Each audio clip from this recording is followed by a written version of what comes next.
আসসালামু আলাইকুম, স্বাগত জানাচ্ছি আরটিভির মধ্যাহ্নের সংবাদে। আপনাদের সঙ্গে আছে আমি সৈয়দা সাদিয়া বেনাজির। ত্রয়োদশ জাতীয় সংসদ নির্বাচনে মনোনয়নপত্র জমা দেওয়ার সময় শেষ হচ্ছে আজ বিকেল ৫টা পর্যন্ত। নিজ নিজ আসনের রিটার্নিং ও সহকারী রিটার্নিং কর্মকর্তার কাছে মনোনয়নপত্র জমা দিতে পারবেন সম্ভাব্য প্রার্থীরা।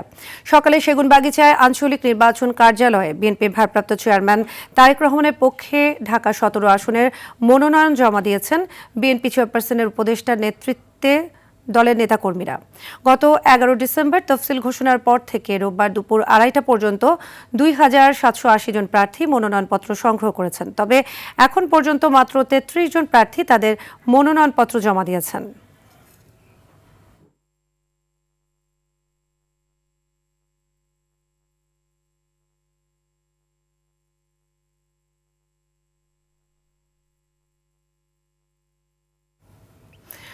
দর্শক, সেগুনবাগিচায় আঞ্চলিক নির্বাচন কার্যালয়ে বিএনপির ভারপ্রাপ্ত চেয়ারম্যান তারেক রহমানের পক্ষে ঢাকা ১৭ আসনের মনোনয়ন জমা দিয়ে কথা বলছেন বিএনপি চেয়ারপারসনের উপদেষ্টা আব্দুস সালাম। সরাসরি যুক্ত হচ্ছে সেখানে। আজকে নতুন প্রজন্মের সকল ভোট ধানের শীষের পক্ষে হোক, এটা আমরা সবাই আশা করি। আমরা আশা করি নতুন প্রজন্মের সবাই নতুন করে জোট বেঁধে ধানের শীষের পক্ষে ভোট দিবে। আজকে এখনো নির্বাচন বা দেশ সম্পর্কে অনেক ষড়যন্ত্র চলছে। সকল ষড়যন্ত্রকে ভেদ করে আমরা বিশ্বাস করি যে একমাত্র বাংলাদেশ জাতীয়তাবাদী দল আছে যারা এই দেশের সকল জনগণের পক্ষে কথা বলবে, সকল জাতির পক্ষে কথা বলবে, সকল ধর্ম বর্ণের পক্ষে কথা বলার একমাত্র দল হলো বাংলাদেশ জাতীয়তাবাদী দল।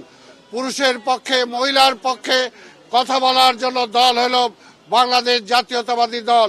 তাই আগামী নির্বাচনে ঢাকা ১৭-এর সকল জনগণকে আমরা উদ্যত আহ্বান জানাবো, অনুরোধ করব দেশে গণতন্ত্রকে ফিরে আনার জন্য, দেশে একটি স্থিতিশীল পার্লামেন্টের ডেমোক্রেসি ফিরে পাওয়ার জন্য, দেশকে উন্নয়নের ধারে নিয়ে যাওয়ার জন্য আগামী দিনে তারা দেশনায়ক তারেক রহমানের পক্ষে ঢাকা ১৭ ধানের শীষে ভোট দিয়ে তাকে বিপুল ভোটে নির্বাচিত করবে।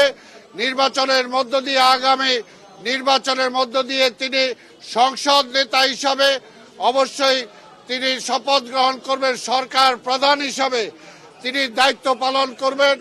এবং তার পিতার মতো শহীদ রাষ্ট্রপতি জিয়াউর রহমান যেমনি দেশটা একটা ভঙ্গুর অবস্থায় দায়িত্ব নিয়েছিলেন, আজকেও ঠিক তেমনি একটি ভঙ্গুর অবস্থায় দেশের দায়িত্ব নিয়ে তার সুযোগ্য সন্তান হিসাবে, খালেদা জিয়ার সুযোগ্য সন্তান হিসাবে তারেক রহমান আগামী নির্বাচনে ইনশাআল্লাহ সরকার প্রধান হিসাবে দায়িত্ব নিয়ে এই দেশকে সামনের দিকে এগিয়ে নিয়ে যাবেন, উন্নয়নের দিকে নিয়ে যাবেন। অর্থনৈতিক যে আজকে সমস্যা, এই অর্থনৈতিক সমস্যার সমাধান করবেন, রাজনৈতিক সমস্যার সমাধান করবেন, আন্তর্জাতিক সমস্যার সমাধানের লক্ষ্যে তিনি কাজ করবেন। আপনারা সবাই তার জন্য দোয়া করবেন, এই আশা পোষণ করে আপনাদের সবাইকে ধন্যবাদ দিয়ে আমার বক্তব্য শেষ করছি এবং আপনাদের সবাই দোয়া চাচ্ছি। খোদা হাফেজ। এদিকে ঠাকুরগাঁও ১ আসনে বিএনপি মহাসচিব মির্জা ফখরুল ইসলাম আলমগীর মনোনয়নপত্র জমা দিয়েছেন। অপরদিকে সকাল থেকে রাজশাহীতে মনোনয়নপত্র জমা দিতে প্রস্তুতি নিচ্ছেন প্রার্থীরা। রাজশাহীর ৬টি আসনে মোট ৫৬ জন মনোনয়নপত্র সংগ্রহ করেছেন। গতকাল রোববার বিকেল পর্যন্ত মনোনয়নপত্র জমা দিয়েছেন রাজশাহী ১ আসনের বিএনপি মনোনীত প্রার্থী অবসরপ্রাপ্ত মেজর জেনারেল শরীফ উদ্দিন।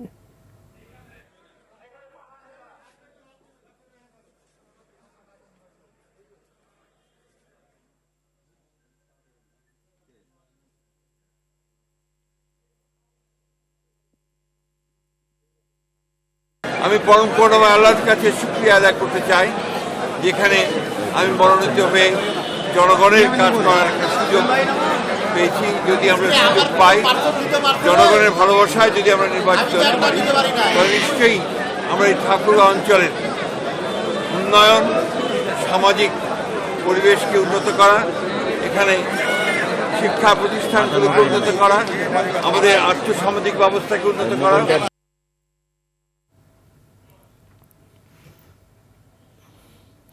কোনো অপরাধী যাতে সীমান্ত দিয়ে পার হতে না পারে তার জন্য বিজিবিকে কঠোর দৃষ্টি রাখার আহ্বান জানিয়েছেন স্বরাষ্ট্র উপদেষ্টা জাহাঙ্গীর আলম চৌধুরী। সকালে পিলখানার সদর দফতরে বিজিবি দিবস 2025 উপলক্ষে পদক প্রদান ও সংবর্ধনা অনুষ্ঠানে তিনি এই আহ্বান জানান। উপদেষ্টা বলেন, সীমান্তে মাদক ও চোরাচালানের বিরুদ্ধে আরও বেশি কঠোর হতে হবে। যে সকল কর্মকর্তা সীমান্তে মাদক ও চোরাচালানে সহযোগিতা করবে তাদের ছাড় দেওয়া হবে না। আগামী জাতীয় সংসদ নির্বাচন সুষ্ঠু ও শান্তিপূর্ণ করার লক্ষ্যে বিজিবি সদস্যদের প্রস্তুত থাকার আহ্বান জানিয়েছে স্বরাষ্ট্র উপদেষ্টা। এর আগে বিজিবিতে বিশেষ অবদান রাখার জন্য 72 জনকে বিভিন্ন পদে ভূষিত করা হয়। বিজিবিও আপনারা দেখছেন জাতীয় নির্বাচনের জন্য তারা সব ধরনের প্রস্তুতি তারা নিচ্ছে। প্রায় 35,000 সদস্য ইলেকশনের সময় নিয়োজিত থাকবে।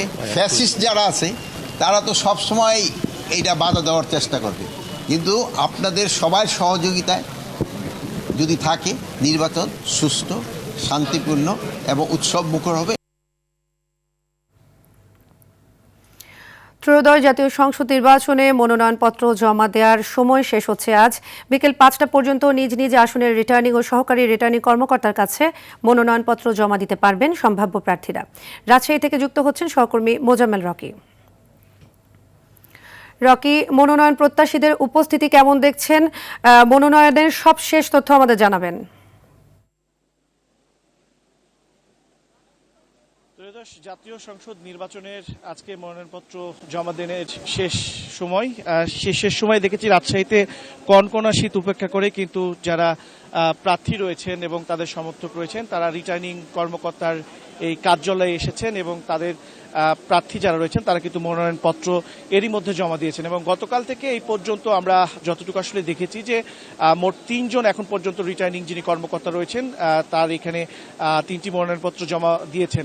এবং নির্বাচন কমিশন সূত্র যেটি বলছে যে রাজশাহীর যে মোট 6টি আসন রয়েছে এই 6টি আসনে মোট 56 জন প্রার্থী তারা মনোনয়নপত্র সংগ্রহ করেছিলেন এবং তারা কিন্তু এরই মধ্যে আজকে শেষ দিন, বিকেল যেহেতু 5টা পর্যন্ত সময় রয়েছে, এই শেষ সময়ে তারা যে কোনো সময় এসে তারা মনোনয়নপত্র আসলে জমা দিবেন। এবং অল্প কিছুক্ষণের মধ্যে রাজশাহীর সদর 2 আসনে বিএনপির হেভিওয়েট প্রার্থী রয়েছেন মিজানুর রহমান মিনু, ধানের শীষ প্রতীক নিয়ে তিনি আসলে এই নির্বাচনে অংশগ্রহণ করছেন, তিনি এখানে মনোনয়নপত্র জমা দিবেন। এবং অপর হেভিওয়েট প্রার্থী রয়েছেন জামাতের ডাক্তার জাহাঙ্গীর আলম, তিনি দাঁড়িপাল্লা প্রতীকে জামাতের মনোনীত প্রার্থী, তিনিও অল্প কিছুক্ষণের মধ্যে এখানে আসবেন এবং তারা মনোনয়নপত্র আসলে জমা দিবেন।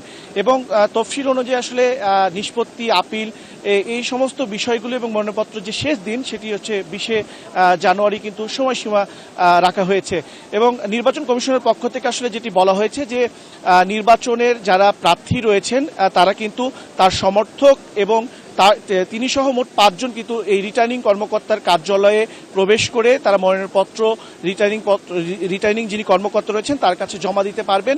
এবং সেই অনুযায়ী কিন্তু আমরা দেখেছি যে প্রত্যেকটি প্রার্থী কিন্তু আসলে 5 জন করে তার রিটার্নিং কর্মকর্তার কার্যালয়ে গিয়েছেন এবং মনোনয়নপত্র আসলে জমা দানের চেষ্টা চালাচ্ছেন। এবং আপনারা দেখতে পাচ্ছেন যে রাজশাহীতে কিন্তু বিপুল উৎসাহ উদ্দীপনা কিন্তু আমরা দেখতে পাচ্ছি যে এই মনোনয়ন পত্র জমা দানের এই শেষ সময় দিনটিতে আমরা দেখেছি যে হাজার হাজার কিন্তু নেতা কর্মী এবং সমর্থক তারা কিন্তু রিটার্নিং যে কর্মকর্তার কার্যালয় রয়েছে সেই কার্যালয়ের নিচে কিন্তু অবস্থান করছে।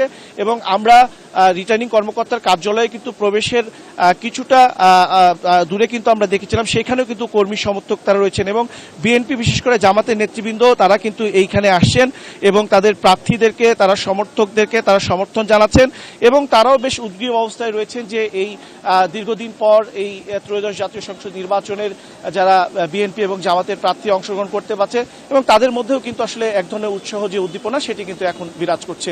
তো এই ছিল আমার কাছে রাজশাহী থেকে সর্বশেষ। ধন্যবাদ রকি। ওসমান হাদি হত্যা মামলায় মেঘালয়ে 2 জন আটক নিয়ে তৈরি হয়েছে বিভ্রান্তি। প্রথমে ডিএমপি জানায় হত্যাকাণ্ডে জড়িত অপরাধীদের ভারতে পৌঁছাতে সহায়তাকারী 2 ব্যক্তিকে মেঘালয় পুলিশ আটক করেছে, কিন্তু পরে মেঘালয় পুলিশ স্পষ্টভাবে জানায় তারা কাউকে গ্রেপ্তার করেনি। এই অবস্থায় ডিএমপির পক্ষ থেকে নতুন ব্যাখ্যা দেওয়া হয়। ডিএমপি জানায় সীমান্ত এলাকায় একাধিক সূত্রের ভিত্তিতে তারা ওই তথ্য প্রকাশ করেছিল। একই সঙ্গে বলা হয় হত্যার মূল সন্দেহভাজনদের ভারতে পৌঁছে দিতে যারা সহযোগিতা করেছে তাদের কয়েকজনকে বাংলাদেশে গ্রেপ্তার করা হয়েছে এবং তাদের স্বীকারোক্তির সূত্র ধরে সীমান্ত পার হওয়ার তথ্য নিশ্চিত করা হয়েছে। ডিএমপি আশা প্রকাশ করেছে ভারত সরকার সহযোগিতা করলে সব আসামিকে দেশে ফিরিয়ে আনা সম্ভব হবে।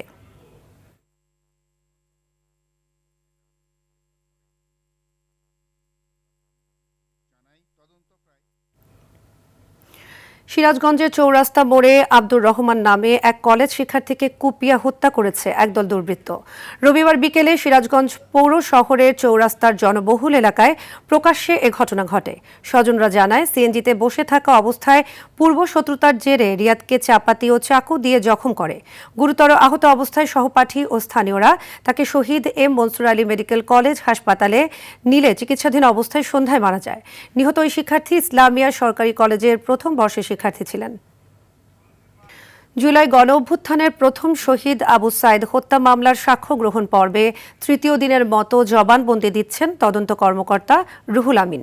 দুই বিচারকের আন্তর্জাতিক অপরাধ ট্রাইব্যুনাল 2-এ চলছে এ সাক্ষ্য গ্রহণ।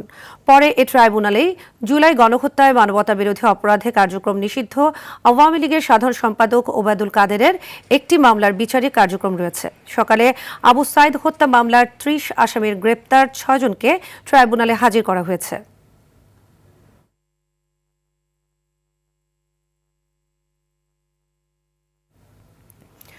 ময়মনসিংহের গফরগাঁওয়ে 20 ফুট রেললাইন উপড়ে ফেলেছে দুর্বৃত্তরা। ঢাকাগামী অগ্নিবীণা এক্সপ্রেস ট্রেনের ইঞ্জিন সহ 2 বগি লাইনচ্যুত। তবে এ ঘটনায় হতাহতের কোনো খবর এখন পর্যন্ত পাওয়া যায়নি। ভোরে গফরগাঁও স্টেশন এলাকায় এ ঘটনা ঘটে। রেলওয়ে স্টেশন মাস্টার হানিফ এ তথ্য নিশ্চিত করেছেন। জেলার রেলওয়ে নিরাপত্তা বাহিনী পরিদর্শক মোহাম্মদ সিরাজুল ইসলাম বলেন, 20 ফুট রেললাইনের একটি অংশের নাট খুলে সরিয়ে ফেলায় তারাকান্দি থেকে ছেড়ে আসা ঢাকাগামী অগ্নিবীণা এক্সপ্রেস ইঞ্জিন সহ 2 বগি লাইনচ্যুত হয়েছে। রেলওয়ে নিরাপত্তা বাহিনী ঘটনাস্থলে আছে এবং পরিস্থিতি নিয়ন্ত্রণের চেষ্টা করছে।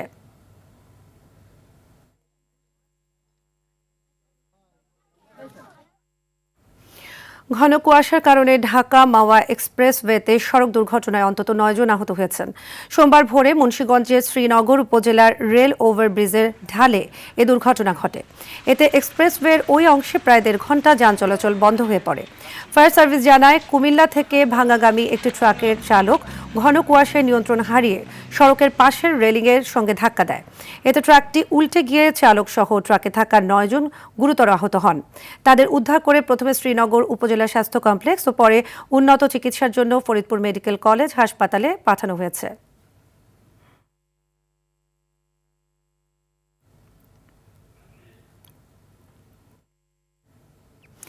তীব্র শীত, ঘন কুয়াশা আর সেই সাথে কয়েকদিন ধরে চলা মৃদু শৈত্য প্রবাহে স্থবির হয়ে পড়েছে জনজীবন। কয়েকদিন ধরে সূর্যের দেখা নেই উত্তরের কয়েকটি জেলায়। সকাল 6টায় যশোরের সর্বনিম্ন তাপমাত্রা রেকর্ড হয়েছে 13.5 ডিগ্রি সেলসিয়াস। তীব্র শীতে সকালে রাস্তাঘাটে মানুষের উপস্থিতি কম দেখা যাচ্ছে। কুড়িগ্রামে তাপমাত্রা রেকর্ড হয়েছে 13.4 ডিগ্রি সেলসিয়াস। পাবনার ঈশ্বরদীতে আজ সকাল 6টায় 12.2 ডিগ্রি সেলসিয়াস, দিনাজপুরে 12.4 ডিগ্রি ও পঞ্চগড়ে 13 ডিগ্রি সেলসিয়াস তাপমাত্রা রেকর্ড হয়েছে। বিপাকে পড়েছেন শ্রমজীবী মানুষ। মধ্যাহ্নের সংবাদ এ পর্যন্তই। দুপুরের সংবাদ 1:45টায় দেখার আমন্ত্রণ রইল। ধন্যবাদ সবাইকে।